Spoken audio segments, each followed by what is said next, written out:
Näiden Pohjois-Palavanin kristallinkirkkaiden vesien alla lepää piilotettu hautausmaa, hiljainen muistutus maailmasta, joka oli kerran sodassa.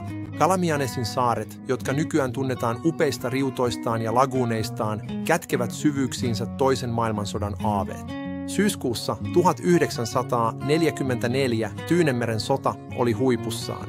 Keisarillinen Japanin laivasto, vetäytyessään etenevien liittoutuneiden joukkojen tieltä, etsi turvaa Koroninlahden rauhallisista vesistä toivoen, että saaret piilottaisivat heidän huoltosaattuensa amerikkalaisten katseilta. Mutta syyskuun 24. päivän aamuna vuonna 1944 Yhdysvaltain 3. laivaston tiedustelukoneet havaitsivat ankkurissa olevan saattueen. Muutaman tunnin sisällä yli 24 Grumman Hellcat ja Helldiver-lentokonetta nousi lentotukialuksilta Leitenlahden edustalta ja syöksyi taivaalla kohti Koronia. Vain 15 minuutissa rauha särkyi. Pommit alkoivat sataa. Lahdesta tuli taistelukenttä. Yksi toisensa jälkeen japanilaisalukset upposivat aaltojen alle, teräksiset rungot nyt historian hautoina. Nykyään Koronin hylyt ovat maailman kuuluisimpia sukelluskohteita, joita suola ja aika ovat säilyttäneet.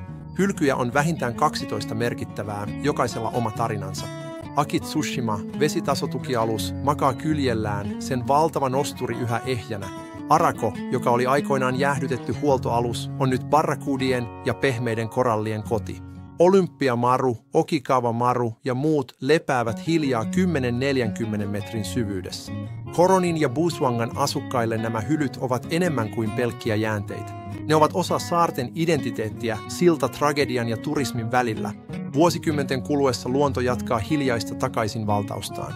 Korallit ja sienieläimet peittävät nyt terästä, jota aikoinaan käytettiin sodankäyntiin. Kalaparvet uivat luodinreikien ja rahtitilojen läpi. Elämä on palannut, muuttaen tuhon välineet rauhan turvapaikoiksi. Kalamianesin tyynen veden alla historia nukkuu. Jokainen sukellus on matka menneisyyteen, muistutus siitä, että jopa sodan syvimmissä arvissa elämä löytää jälleen tavan kukoistaa.